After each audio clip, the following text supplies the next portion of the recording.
one snap, but when you are lined up at defensive tackle and then you hop back and eventually a QB spy on a play like that, first of all, when that's presented to you in practice, what are you thinking about? And also, what about your skill set? Your athleticism allows you to be able to do some stuff like that, which is essentially like jack stuff. Yeah, you know, when that first was brought up, I was just thanking the coaches for trusting me with that.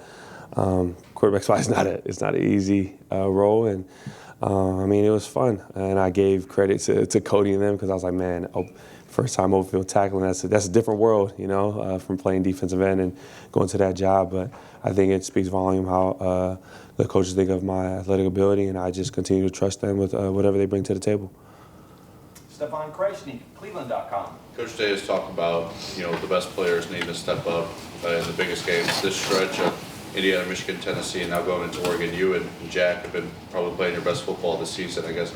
How much do you guys communicate about that, about, you know, really needing to step up when these games kind of heighten, and how much, as a veteran, do you kind of understand that? Yeah, I mean, it's nonstop with the communication on that part. I think we also understand that it takes everybody in this Woody to get the things that we need to get done.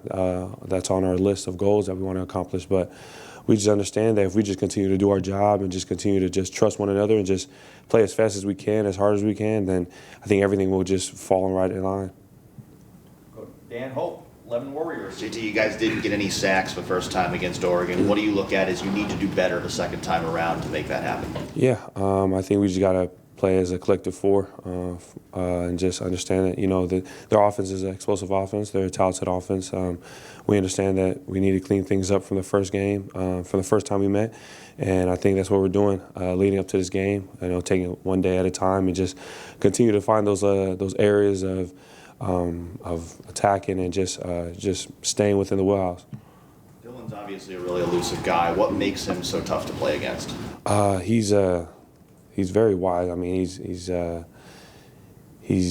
been in the game and he knows what to do. He's a very talented quarterback, a left-handed quarterback, and he's very smart. He doesn't really take too many chances. He knows what he wants to do, and he goes through his reads really well. So that's a very talented quarterback, and you know he's having a very talented year. Austin Ward, the podcast. JT, when you, I don't know, think back to those 2 weeks, you had the off week after Oregon the first time around, and off a game where you guys didn't get pressures, didn't get sacks. What was the process like to address that? How different has the defense felt for you guys in that front four since then? Like you mentioned the quarterback spy stuff. We've seen other games and twists. Like it seems from the outside like it was pretty extensive, some of the changes that were made. What was it like in that room for those 2 weeks as you guys sort of changed over maybe some philosophies? Yeah, I think it's just keep everything simple, trusting the guys, and you know I think we have so much trust in the coaches that they're gonna make the right the changes for us to be in the best position possible, and I think they did just that. And I think for us, we just had to go out there and just accomplish the plan, and whatever play was called, whatever it may be, just go out there and execute it. One thing we've been preaching is execution is really the motive. Anything we called, but as long as everybody's mindset has one mentality, which is just go get it and make sure there's no yard gain. I think that changes the mindset of everybody on the Silver Bullet defense. Did they feel like big changes to you all as they were ongoing, or? At first, it was a tough loss, so I think it felt like everything was big. But then when you kind of just take your time and look at everything and analyze everything, it was just like, man, we just need to keep everything simple, make everything just about us, and not feel like we're making everything about them. It's we can dictate what they do, and I think that was the mindset. Tim May, Letterman Row. Yeah, JT, I know you get to watch a little bit of video of Caleb and Lathan and Jordan. What stands out about that group from your vantage point, from your perspective? They're relentless, man. I mean, Lathan, Caleb, and everybody in that BIA core. Yes, they can cover, but when it's time to stop the run, they'll come down 12 yards out, however far off the front line of scrimmage, and come and throw their nose in there, and I respect them for that, because there's gonna be times where we need them to make them tackles, and they're displaying it this whole season. Yeah, Yeah, how critical are they in a game of this magnitude? Obviously, everybody's critical, but you know what I mean? Yeah. Sort of the last line of defense, but sometimes the last line of defense is in the middle of it. Yeah, I mean, they play a huge role. I mean, like you said, it takes everybody from the front four. It's like a chain reaction. The front four don't do their job, then, it falls, if the back end. So we all have to work as a collective unit. And I think there's a reason that there's 11 of us out there. And, it's crazy. If one person doesn't do their job, then, something can go wrong. But if we just all continue to stay communication with one another, continue to just let each other know we have each other's backs and just trust one another, then, man, I think that performance is going to be off the charts. Over to the right, Kellyanne Stitz, WSYX. JT, how would you describe the mentality of the defense right now, getting this opportunity for a rematch with Oregon? Yeah, hungry and thankful. I mean, we know how the last time went. We had a chip on our shoulder. I mean, we were riding high before that game, and we took that loss, and we came back, had to make a couple changes. But I think we understand everything's at stake right now. Just fighting to wear another Ohio State jersey for the next game. That's what's on stake, and just to be able to represent this state and this team. I mean, we understand what's on the line, and we're just hungry and blessed that we get this opportunity to play in the Rose Bowl. Right behind her, Adam King, WBNS. What do you remember most about walking off the field in Eugene? What was kind of going through your mind in that moment? There was I don't think anybody imagined us losing. I didn't, that's for sure. And I think after that, it was kind of hit deep, understanding that, man, there's still a lot of ball left to be played. I mean, you can let it sting for a little bit, but, if you let it carry over too long, then, there it goes. There goes your whole season. But I think we did a great job of just understanding, coming together in this room right here, not being afraid to display or hold accountability for one another. And, as that happened, we came back, regrouped, and, we're just going right now. And I'm just blessed for those specific moments, losing. I mean, no one wants to lose, but the testimonies and the things you're taught within those little situations speaks volume. Spencer Holbrook, Letterman Row. JT, what have you seen from Kenyatta the last couple of weeks? Was there like a push from him? Have there been any conversations with him? Because it seemed like he was playing some of his best football in Tennessee.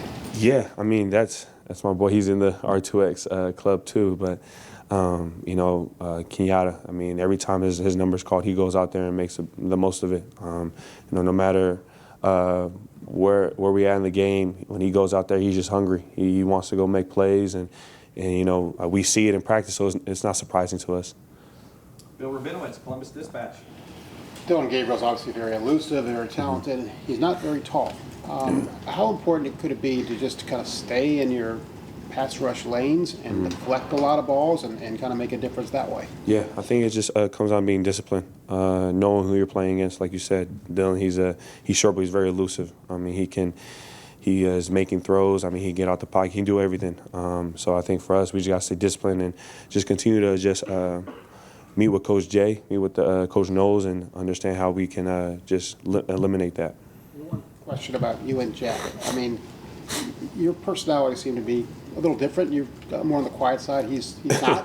Yeah. You've played together 4 years, both five-star guys. Kind of describe your relationship with him, friendship with him, and just kind of how you complement each other. Man, that's my brother. Like you said, we're different but very alike. I think outside, like you said, he's louder, I'm quiet. But once we're on that field, we're like the same person. We'll do anything for this team. We'll die for our players, and we'll give everything we got. Roomed together for 4 years, correct? Yeah, fall camps. Every road trip? Yeah, sometimes go over there, sleep over there. So yeah. Who's the neat one? Who's the messy one? We have our share of days when I'm neat, he's neat, or we might both be messy, but we do a good job. Yeah, I'd probably say I'm a better cook than Jack though. Tony Girdman, Buckeye Huddle. When you're playing a team for the second time, and that was almost a season ago by now, how much are you at square one with this scouting and the preparation, or how much do you take from that game, and how much do you avoid taking so that you don't have any preconceived notions of what you're going up against on the offensive line? I say it's pretty 50-50. I mean, that game, like you said, it was a while ago, but at the same time, they elevated as a team, and so did we. So we understand that they made some changes for sure.